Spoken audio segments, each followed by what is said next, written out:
And this week we're going to talk about measuring latent characteristics from observable behavior using item response theory in the Bayesian context.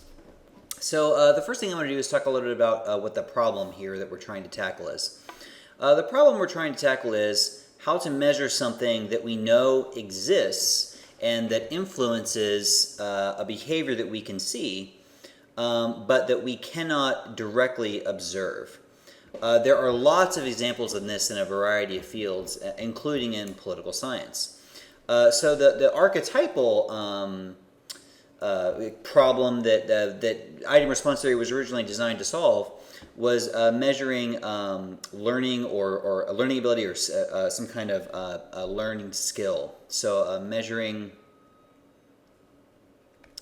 skill such as mathematics ability or reading ability using responses to a multiple choice test instrument.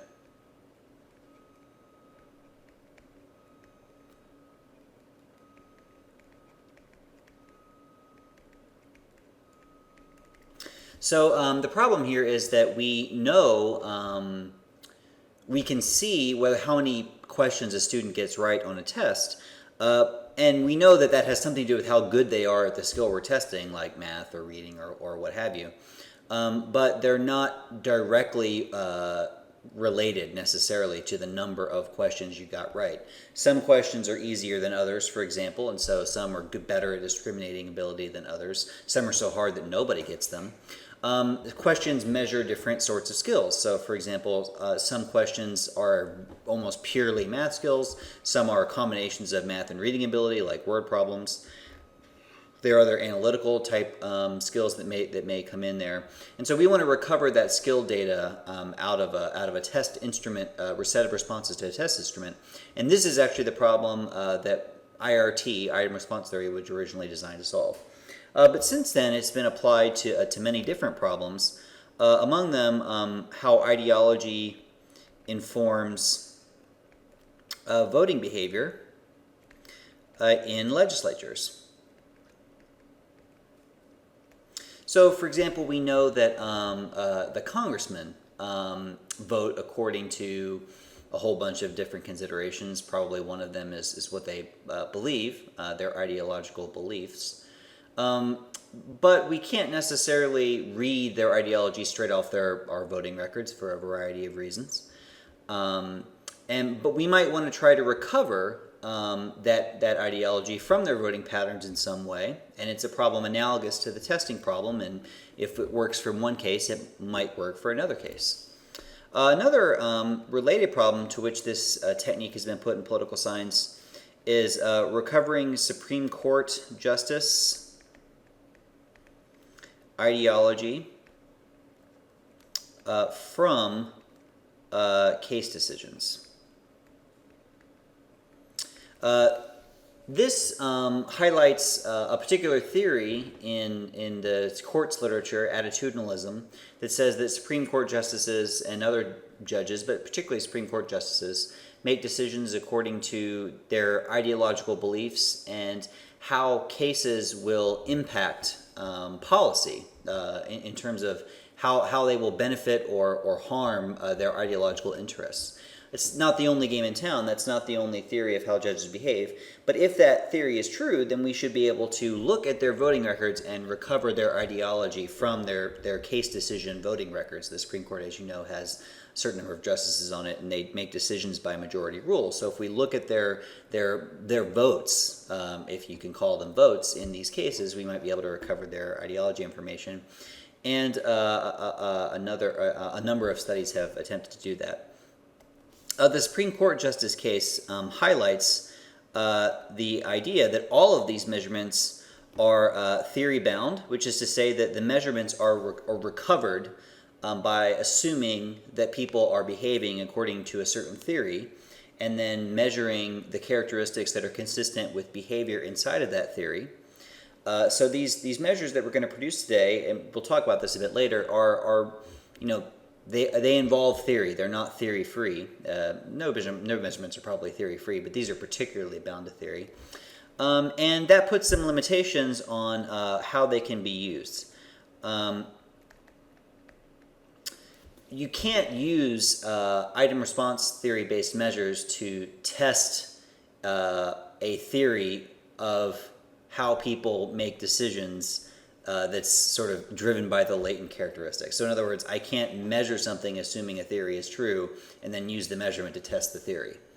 So these are not these measures are not magical. You don't get something for nothing. And at the end of of today's lecture, I'll talk a little bit about the limitations to which that these measures face. But inside of those limitations, they can be extremely useful. So like I said, we're going to look at a bunch of different cases, like votes cast, yes or no survey questions, answered Supreme Court justice decisions. And what we're going to do is basically, well, I'll leave that to the modeling section. But what we're going to do is we're going to pick the latent characteristics of both the people and the decisions they're making that are most consistent with the observed patterns we see in their decisions. So what we're going to do is basically say, like I just said, assume a certain theory of decision making is true.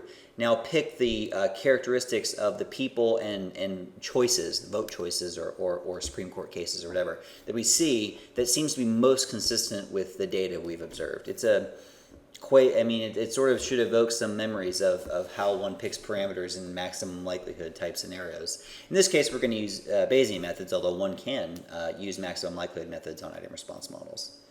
Like I said, this is only, the technique we're going to cover is only one particular technique of latent class recovery or latent class measurement. There are many, many others, factor analysis, k-means clustering, all kinds of stuff. This is just one particular take on measurement, but it's a take with some interesting applications and it's found widespread use in political science. So without further ado, let's get started. All right, so the first item response theory-based model we're going to talk about is the RASH model, also called the one-parameter model. And the RASH model works according to a fairly simple spatial logic that actually can be linked and is linked in an article by Clinton, Jackman, and Rivers to spatial decision-making via utility theory. The idea behind the RASH model is that there's a latent dimension.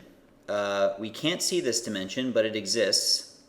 And it influences behavior. And for this particular example, I'm going to label this dimension ideology. We've got two things that we are going to rank on this scale. One is decision maker. So we're going to say something like a congressman. Each congressperson has an ideology. And we're going to denote those with X, like so. And obviously there's far more than 3 congressmen, but we're just going to stick with 3 for this example. And then they have votes that they have to take on various issues. And each one of these votes corresponds to a cut point, delta. And I'm just going to consider one, or actually I'll make 2 votes in this particular example. There's 2 votes right there, delta 1 and delta 2. Now, the way the RASH model says that decisions get made is that each person, so like Congressman X1 here, looks at their own position and the position of the vote that they're deciding on and says, well, should I do this or not? And negative dimensions, negative distance between the one's own ideal point and the location of the vote cut point mean that you shouldn't do it. And positive distances, like the one between delta 1 and x2 here, mean you should do it. The greater that distance, the more you benefit from saying yes, and the greater the negative distance, the more you benefit from saying no. So the location of the vote forms a cut point where people on one side should say yes and people on the other side should say no. Behaviors, I should actually make a note of this is votes right here. This is like vote cut points here. So these are like decisions that have to be made. Decisions. Now, we could say that this is a true cut point decision making. Everyone on the left-hand side, for example, says no. Everyone on the right-hand side says yes. But probably decisions are really probabilistic, not cut point. So maybe what we'll do is we'll say, all right, your probability of making a decision. So, for example, the probability that you say yes to a particular vote, you vote yay on a vote, is given by some link function, and I'm using the normal here, the normal CDF, the probit in other words. And that's going to be a function of your distance to the vote cut point distance. That distance is positive, you have a greater chance of making a yay decision. If the vote distance is negative, you have a lesser chance of making a yay decision. And with no normalization, you can see that right at 0, so at the 0 point here, you'd have a 50% chance. There's 1. Let's get another color here. At 0, you'd have a 50% chance of saying yes. As that index declined, you'd have a lesser chance of saying yes, and as that index increased and became positive, you have a greater chance of saying yes. So what we have here is this is PR yes, and this is the x minus delta index. And that function right there is recognizable as the normal CDF.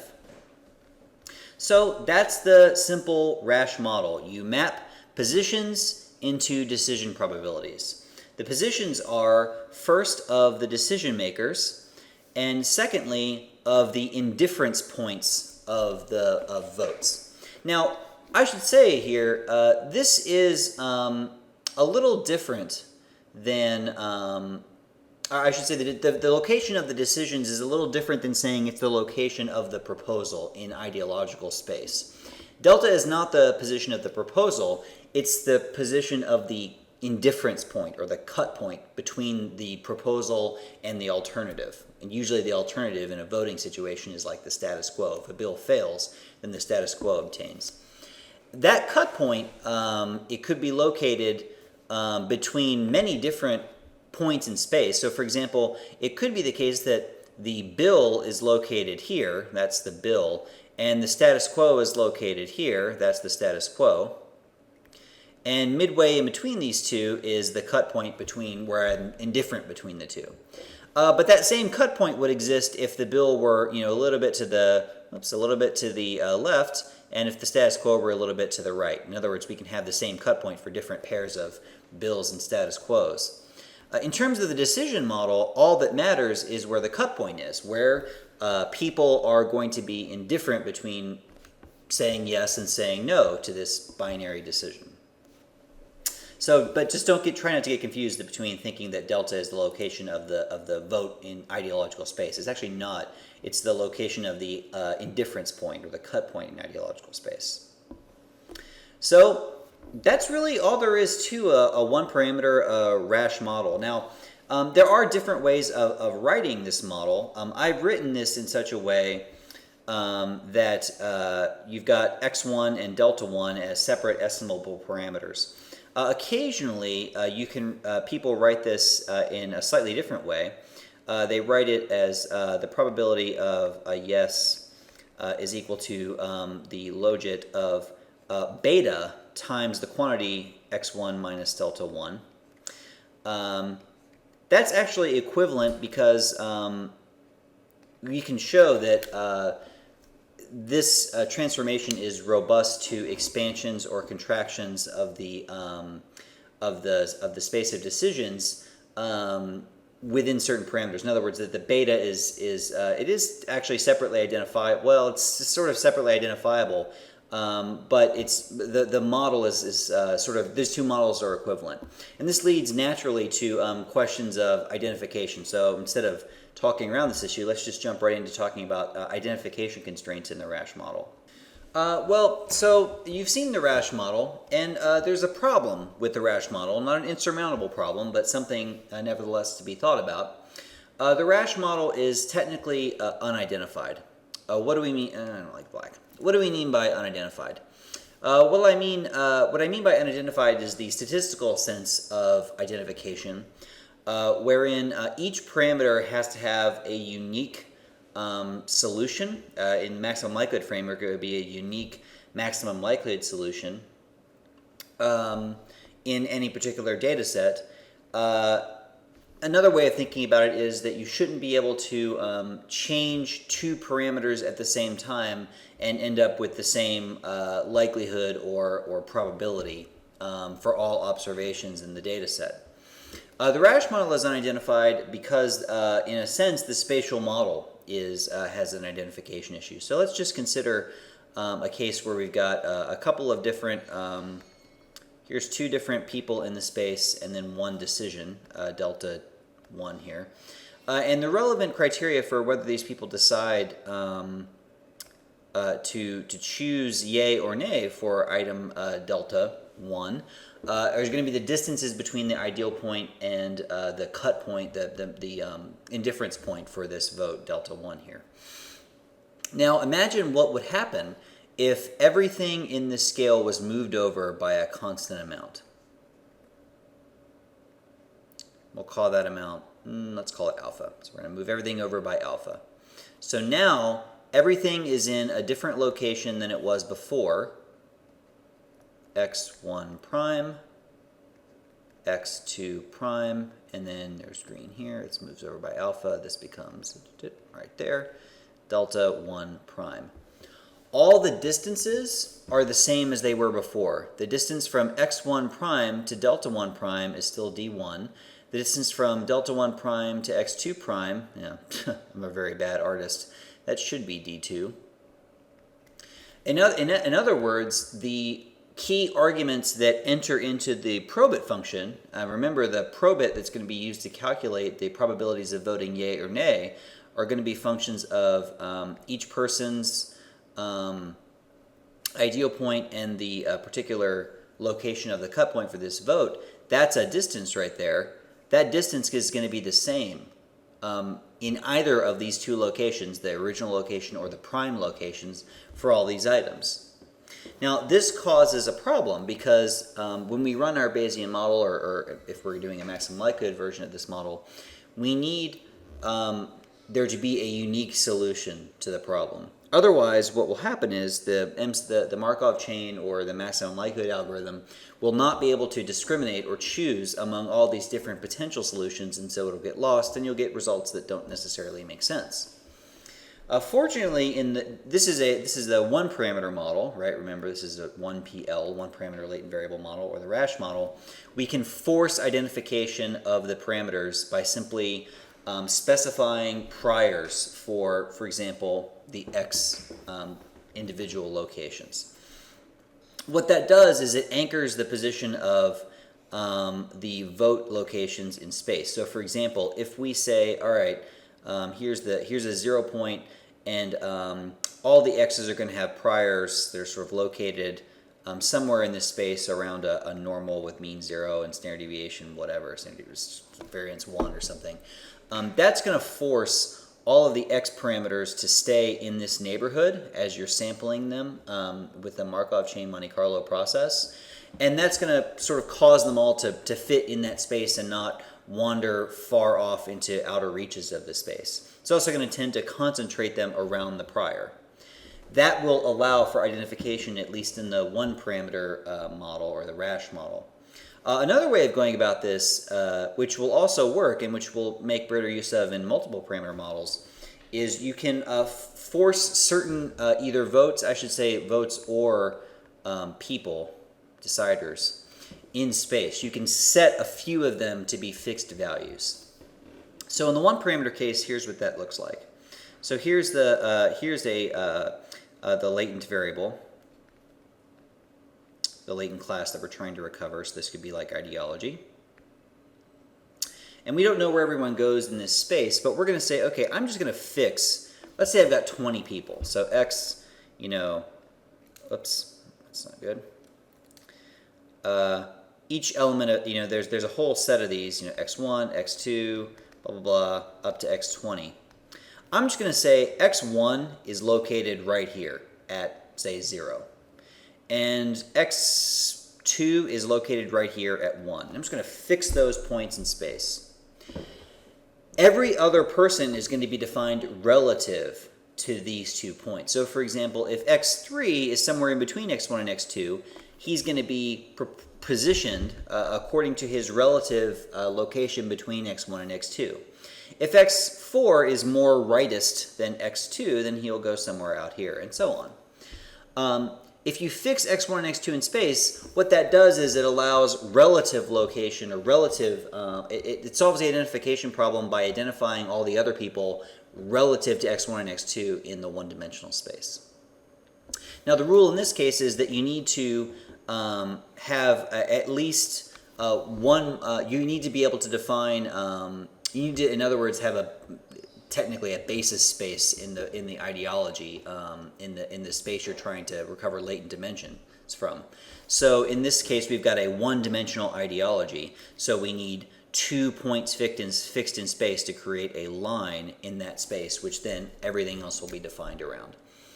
You'll see that when we do a 2-parameter model, we're actually going to need one additional person. We're going to need 3 people to be defined, because that sets up that allows us to define everyone relative to those 3 people in a 2-dimensional space. So the long and short of it is that the Rasch model is technically unidentified, but you can identify it with a few simple assumptions, and if you do that, everything should work fine. Now what I want to do is show you how one might estimate a one-dimensional or a 1-parameter, 1PL, or Rasch IRT model in R. There are a couple of different ways we can think about doing this. The first way I'm going to show you is by writing an IRT model in WinBugs or OpenBugs or JAGS, and then estimating it directly on some data. So what I've done here is I'm loading up JAGS. I'm going to estimate this model in JAGS. And what I'm going to do is create some fake vote decision data. And so I'm picking some 20 ideal points. I'm going to have 20 people in this example and 100 votes. And I'm picking the midpoint or indifference points for each vote. I'm going to store probabilities and votes in matrices, because I'm going to compare these later to what I'm able to recover out of the vote data. I'm going to use the vote data to recover ideal points, and I'm going to see whether I can correctly predict voting probabilities by storing the true probabilities in this PR matrix. So what this code does is just generates the ideal points and vote midpoints and generates some data very quickly. And you can see if I just do the head of this vote matrix, what I have is 100 different votes and 20 different people, and each person's yay or nay vote is recorded in the matrix, and the probability of them saying yay or nay is proportional to the distance between their ideal point and the vote midpoint as given by the normal. And there's the normal right there. That's P norm, the cumulative normal density. Now what I'm going to do is I'm going to try to recover the ideal points that I generated in JAGS. And so here's a bug file that I'm going to run in JAGS that implements a simple 1-parameter Rasch type IRT model. And what you can see here is all I'm doing is just modeling each vote decision in the vote matrix, which I'm calling Y here, according to the Bernoulli density with probability given by ij, where probability is the logit of the difference between theta and delta. Theta is a personal, or a parameter that adheres to the person, hence it gets assigned according to I. And delta adheres to the vote decision. It's an estimate of the vote midpoint. So it adheres to J, which is the vote. We've got n equals 20 people and m equals 100 votes that we're going to cycle through in calculating this likelihood. Now I'm assigning priors to theta, just simple normal priors, mean 0 and standard deviation, or actually in this case precision 0.1. They're fairly diffuse. That's a 1 over 10 precision, so a 10 variance. Sorry. Square root of 10, so 5 square root of 2 standard deviation. And my priors on votes are going to be given by common hyperpriors here, and I'm setting the common hyperpriors to be just fairly diffuse mu and tau deltas. That's going to cause the deltas to come out of a common distribution with common mean and a common tau, but I'm not saying I don't know what they are. I don't know what the characteristics of that common distribution are. So I'm going to save that and then just use my usual JAGS techniques, which we've discussed in previous lectures, to generate some samples. And you'll see that in this case, the data set's not too huge. It doesn't take the JAGS too long to get a good number of samples out of my Markov chain. In this case, I'm doing a really quick, basically a total of 3,000 runs, discarding 1,000 of them as burn-in, and then keeping 2,000. All right, so now I've got my IRT samples, and what I'm going to do is calculate the posterior means for all of the theta parameters. This is the individual ideology parameters that I'm trying to recover. If you look at, I think it's call names theta.est, you'll must be, oh, I'm sorry, call names IRT samples list object number 1. You'll see that it saves not only, it has a chain for each one of the 100 vote midpoint parameters, it's saving those. I'm only interested in the thetas for right now, so I'm just going to basically hive off those last 20 theta chains and then take the means of those to figure out what my estimated posterior mean ideal points are. And now I'm going to plot those estimated ideal points against the actual ideal points. And as you can see, I'm doing great. The correlation, I bet it's pretty close to 0.95 actually. Theta.est ideal.points. Bam, 0.99, doing great. So my model is accurately recovering the ideal points. You can see the scaling is different. I've actually got a different scale for my estimated thetas. But remember, the rash model is not identified. It only identifies ideal points up to a scale. And I set priors in my bug file that identified the model, but there's no guarantee that that'll produce theta ideal points on the same scale. But it doesn't matter, because as long as my deltas are defined relative to these estimated thetas, all the probabilities will be the same, or at least close enough for government work.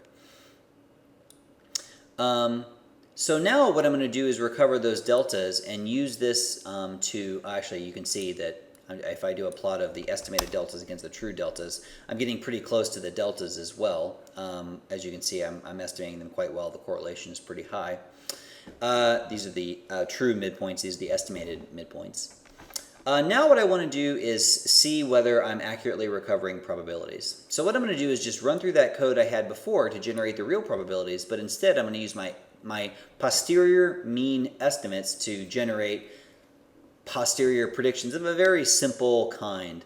I'm not really factoring in the uncertainty in my estimates of the ideal points that have delta into this. I'm just taking posterior means of the theta, posterior means of the delta, to get a real quick and dirty sense of whether my estimated probabilities are in any way good guesses about my true probabilities. So what I'm doing is just creating a matrix of estimated probabilities, making the relevant calculations here, and then plotting the true against the estimates. And this is the true value here on the x-axis. Here's the true value on the y-axis, the estimated value on the x-axis. You can see that we're doing pretty well. Where we're falling down, in so much that we are falling down, is that some of our estimates of 0 actually correspond to higher probabilities than we've estimated. That's probably because there are cases where we don't have enough information in other words, we don't see enough of the data set to recognize that a probability of 0.1 is actually different than a probability of 0. You have to, the rarer an event becomes, the more data you have to observe in order to distinguish the rare event from the non-existent event. So just eyeballing it, that seems to be what's happening here. But in general, it seems to be doing okay. So I wanted to show you a quick example of how you can fix certain voters in space and use that as an identifying assumption. What I've done here in IRT-A, which is this variant of the file we just ran, is I've set the first and last values of the theta, which is the individual specific parameter, to be equal to an initial value that is going to be sent to the bug file. And that initial value, I'm going to actually send the true value of the ideal points as a parameter. So this is a case where I actually know the ideal points, so I can set them to have exactly the same scales. I've also changed the other parameters to have a very flat distribution. So we're taking out any kind of identification that was provided by the prior in the past, at least for theta. If I run this model and then I look at the relationship between estimated and true thetas, as I did before, I should find that they're very closely related. And once it gets done here, we should see that that's the case. Sample.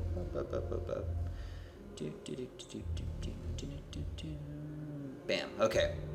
Look. Very closely related. Now you can see that two of them, here's the two identifying points, and they're actually a perfect match. The rest are not exactly perfect matches. The perfect match would be right along, or it would be pretty close to this line, but they're still highly correlated. And all the identification, all the correlation is being provided by that identifying assumption, or by those fixed points, not by the priors as they were before. So that's an example of how you can provide identification by fixing certain actors in space. And that's what's commonly done, for example, in estimating legislative ideal points, where you fix Ted Kennedy on the extreme left and Strom Thurmond on the extreme right in the Senate, and that enables you to identify the rest of the Senate relative to those two actors. I should say also, you don't have to pick the most extreme two actors.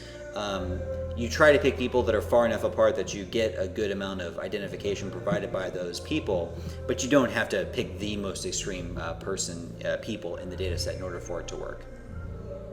So one-dimensional model is great, works fine.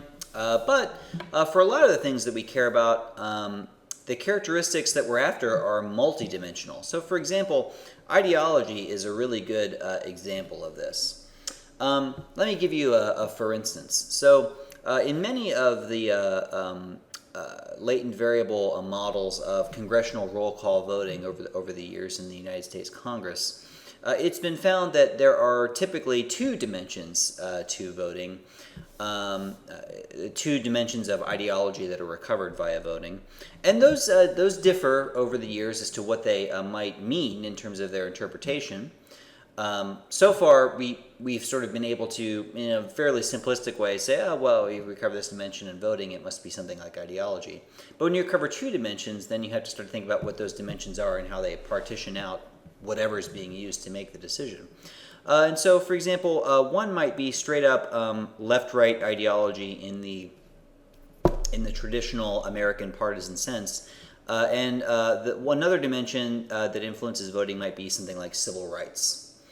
This happens in for example, in the 1960s, where there are blocks of voters who differ on economic issues, but also different blocks of voters that differ on civil rights issues.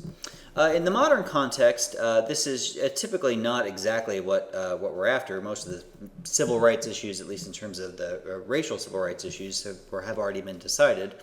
And remaining civil rights issues are polarizing, but probably collapsible into a larger realm of what we might consider social ideological issues.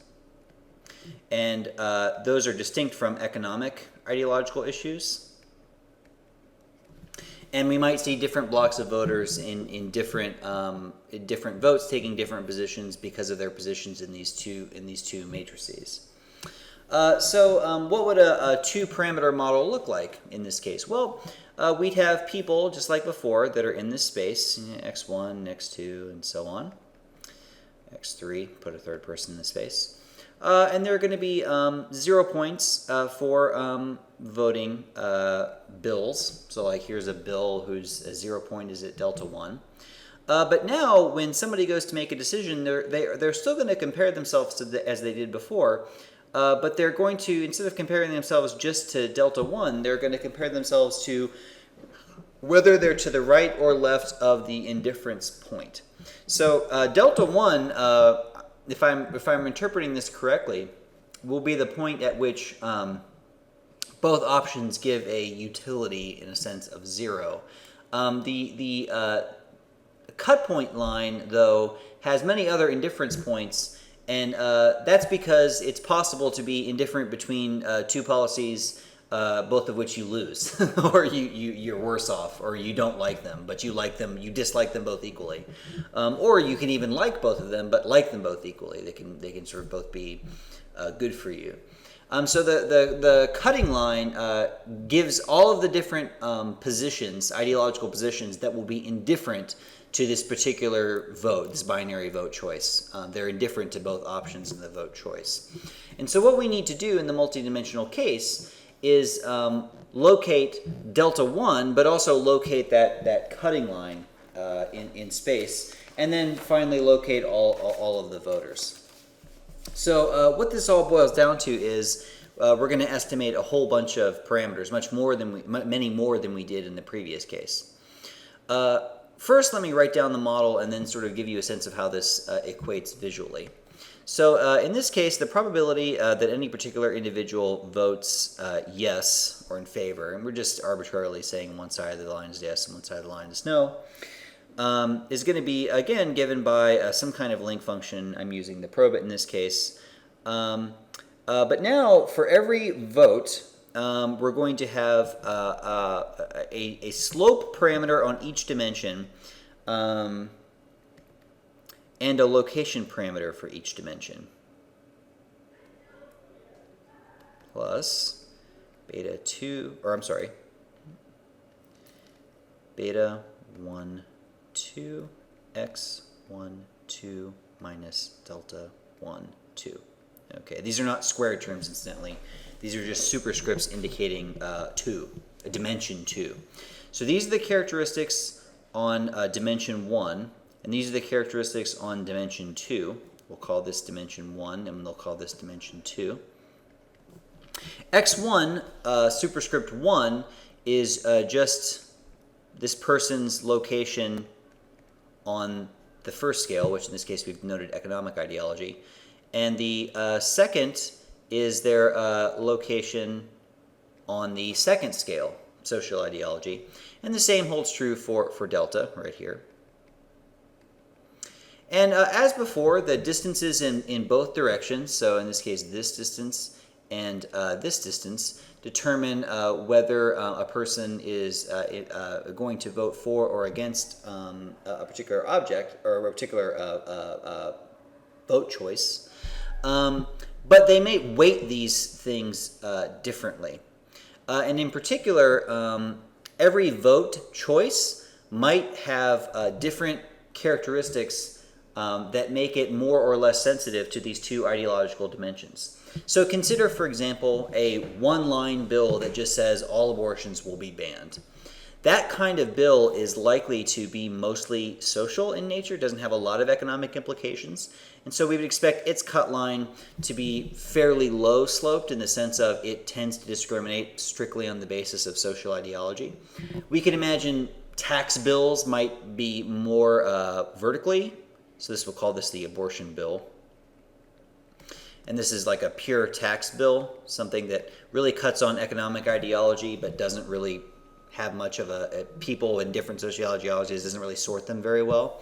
And then, of course, many other bills, like this prototypical green bill here, have dimensions, have implications for both. And we want to identify those characteristics for each bill, and so that's where the beta comes in. This beta coefficient is particular to each bill. So that's why it has superscript 1. That superscript 1 is just like the delta superscript 1. It indexes the bill in this case, not the person. It's the bill number 1. And the slope of this line will be equal to the relative ratio of the two sub-betas here. So like beta 1, 2, beta 1, 1. The bigger that beta 2 is, the more weight, the more you have to compensate on dimension 2 in exchange for movements in beta 1. So, for example, if beta 1, 1 is really small, okay, so that's a small number, that's going to make the denominator very small, and thus it's going to make this slope really big. And so what that's going to do is it's going to mean that, oh, actually, I think I got this wrong. I need to reverse this. Yeah, let's write it this way. Beta 1, 1 over beta 1. 2. There we go. So if beta 1 is really big, that means that the numerator is very big, which means that this slope is really big, which means that you need a lot of compensation. It takes a ton of compensation in the social ideology dimension to make any difference for how someone's going to vote, because this bill is primarily economic. If beta 1, 2 is really big, that means that the slope is really small, really flat like this, like the abortion bill. And that means you need a lot of compensation on the economic ideology dimension to make up for any changes in the social ideology dimension if you're going to vote for this bill, because it doesn't have much of a social component to it. It doesn't have much of an economic component to it. It's mostly a social bill. So we're going to estimate the beta parameters, the delta parameters for each vote. So for each decision, in this case votes, we're going to estimate a beta parameter for each vote j and a delta parameter for each vote j. And we're going to estimate, you can think about this being the number of dimensions. This is a vector of dimension d. So if d equals 2, we're actually estimating 2 of these for each dimension. And then individuals, decision makers, so legislators, if you want to think about it that way, we're going to estimate an xi for each individual. And again, this is going to have dimension d. So this is a so-called two-parameter model, because you'll notice down here we're estimating 2 sets of parameters for the decisions, for the votes. So hence this is it's called a two-parameter model. So as it turns out, the two-parameter model is also unidentified. For similar reasons as the one-parameter model is unidentified. But the problem is a bit more severe in the sense that normalization or mere priors won't necessarily identify this model. What you need to do instead is to fix a certain number of people in the two-dimensional space. So for example, we could fix one person, fix a person at 0, 1, fix a person at -1, 0, and fix a person at 0, 1. This creates a triangle of space inside of the dimensionality that will allow us to identify all the other people in the space relative to these 3 particular people. And so what we're defining by setting up these 3 people in the space is, in essence, the scale that we're going to use to estimate the IRT model. As long as the scale is correct, and as long as all of the vote midpoints and cutting lines are defined relative to this scale, we'll be able to appropriately recover the probabilities. Now you can see I've got an example of this in my IRT two-dimensional case. What I've done here is I've taken that IRT-A model and I've added a dimension, so I've got 2 dimensions now that I'm estimating for my latent utility. But I'm defining 3 of the theta variables as initialized values. And so those are just going to be fed to the algorithm as inits. And then you're going to be, and the algorithm will just fix those in space and not try to estimate them. Everything else is pretty much as it was before in the previous model, except that I've got 2 dimensions now, so I've got twice as many hyperprior parameters as I did. I'm also estimating these betas, which I didn't before. I've got these beta coefficients on the thetas there. That gives the slope, in some sense, of the line. So I'm going to estimate those things separately now. I could actually multiply the beta times the delta here as well. I'm setting up this model to not do it that way. Ultimately, that's not going to matter because they're sort of, if I were to multiply it by the delta parameter would just adjust accordingly. It would just rescale itself down. So now going to my R file, you can see I've got, let's see, where am I? Right. Yeah, that's the one. Here we go. Here's a two-dimensional example. So I've got my beta coefficients that I'm setting up. I've got 2 midpoints and 2-dimensional ideal points that I'm establishing. And then my model is constructed according to the IRT model. In other words, the data I'm generating, this is fake data that I'm generating that according to the model that I established. So if I go ahead and run this, I should get an appropriate data set, vote data set. So if I check on head vote here, yeah, it looks like I've got a set of votes. And then what I'm going to do is just estimate my model using JAGS the same way I did before. And it only takes a little while to update, a little bit longer because it's a slightly more complicated model. You can see it's taking a little longer to initialize. I'll just pause the video here and then pick it back up once the model has completed estimation. Okay, so that's finished estimating. So now what I want to do is I'm going to look at the names of this sample object that I created. So if I do names IRT samples, you can, oh, it should be call names. Yeah. So you can see I've recovered a bunch of delta parameters and a bunch of beta parameters and a bunch of theta parameters. And I'm going to focus on these theta parameters.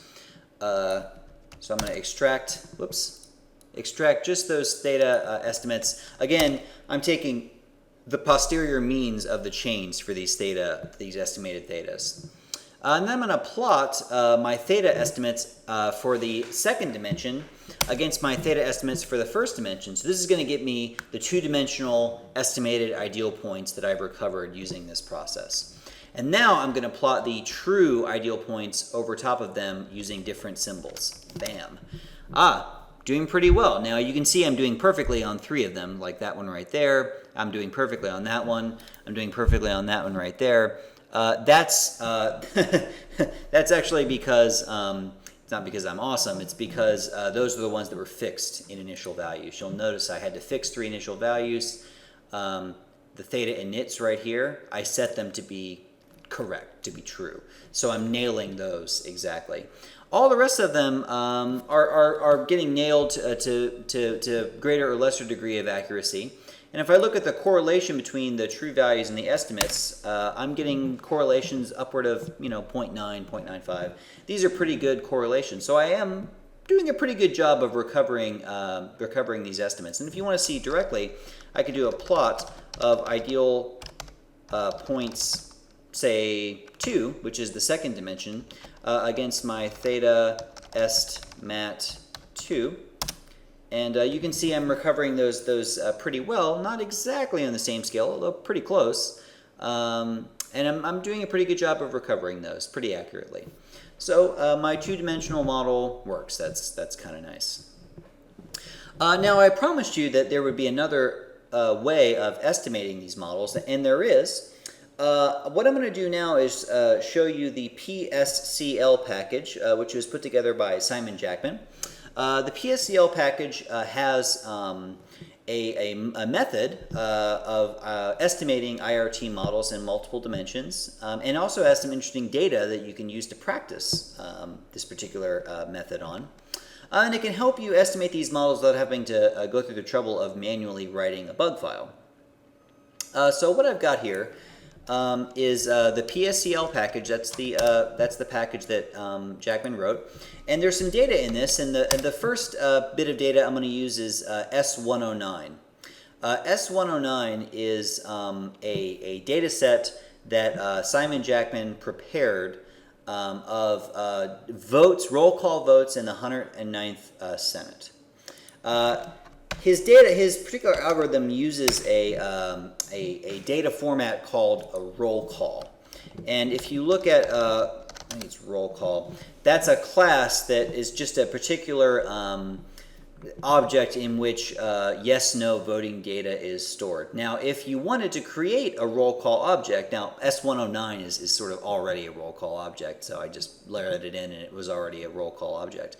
But if I wanted to create a roll call object, I could do so.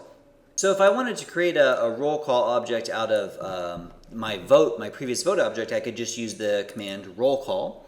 And you can see I've created a roll call object using vote.rc, specifying the vote matrix, which you can see depicted up here, and saying that the yays are 1 and the nays are 0s. And so now I've got a vote.rc object that I could use to analyze with Jackman's package if I wanted to, if I hadn't already written my own package to do that, or my own, not package, but my own program to do that. Instead, I'm going to analyze this S109 data that I've got. And I'm going to use the S109 verbose true to give you a sense of what's in this data set. So you can see, I'm scrolling up here, it's kind of a long thing. Yeah, here we go. So here's a summary by vote. These are all the different votes that were held in the Senate, the yeas and nays for each vote, and then also missing codes, people not in the legislature, and so on. You can see a lot of the votes are sort of, here's a 98 to 0, 99 to 0. These are probably like, do we love America kind of votes. And then there are a lot of other votes that are closer, 40 to 60, 41 to 59, and so on. Here are the votes by legislator. And for example, you can see here, Jeff Sessions, the Republican senator from Alabama, cast 34 yay votes and 297 nay votes. Richard Shelby, the senator from Alabama, cast 351 yays and 284 nays, and so on. I actually don't know this, but I assume that Bush is actually tie-breaking votes that Cheney cast, although I'm not entirely sure who that is. I don't think President Bush was a senator in the 109th Senate, but whatever, what do I know? Anyway, so what we're going to do here is we're going to fix 3 senators in this space and then estimate ideal points in this space.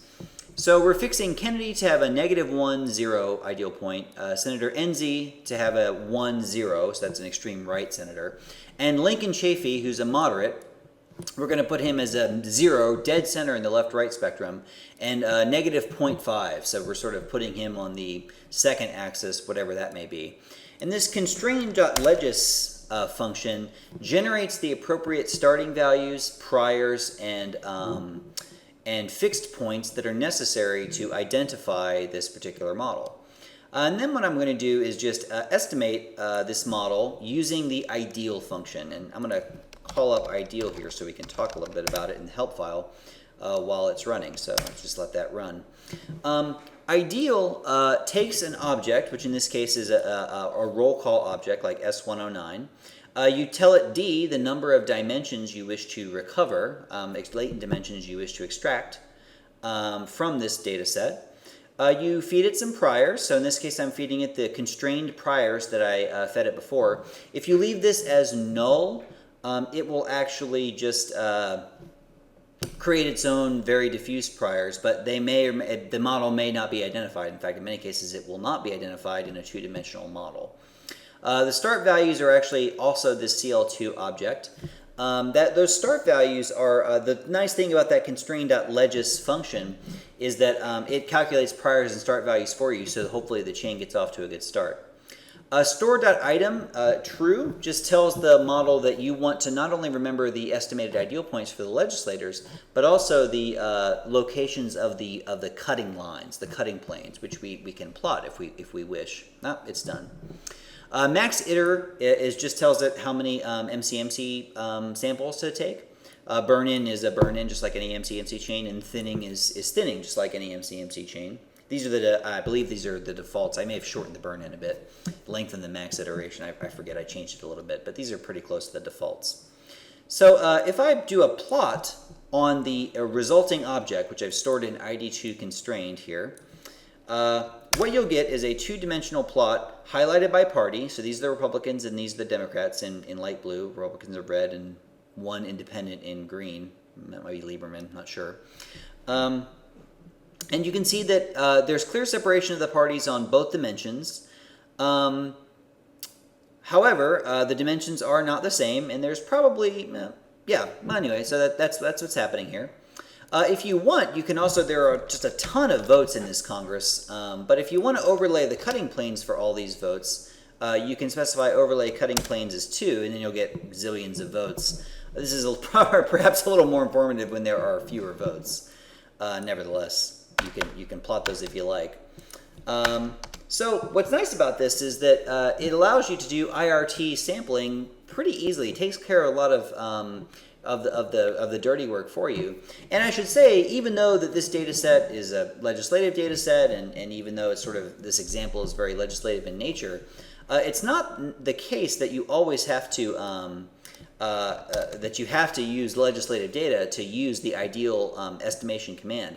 This will work for any ideal or any IRT model. In other words, anything you can put in an IRT model where the responses are 1-0 binary, yay or nay type responses, you can estimate an IRT latent dimensions out of that data using the ideal command. So all you need to do is just sort of get used to the legislative terminology, and it can be a very, very useful package to save yourself some bug code time.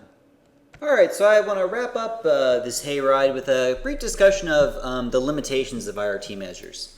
You may have been, really excited about the possibility of recovering these latent dimensions out of observational data, and it is a very exciting possibility. It allows us to measure many things that we suspect exist and are important and can't directly observe.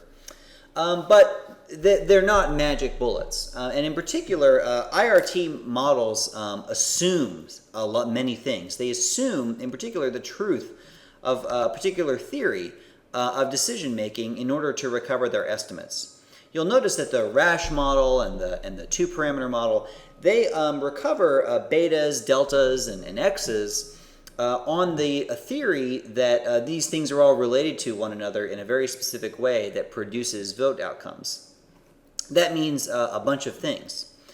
Firstly, it means that they can be sensitive to specification. And what I mean by that is the estimates are only as good as the model is. The model is a good approximation to the underlying data generating process. The estimates will very likely be good.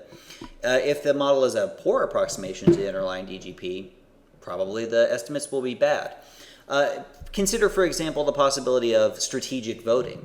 All of the rash model, the one-parameter model, and the two-parameter model all assume that people are voting pretty much based on their location relative to the cut point line of the particular bill or vote or decision, whatever.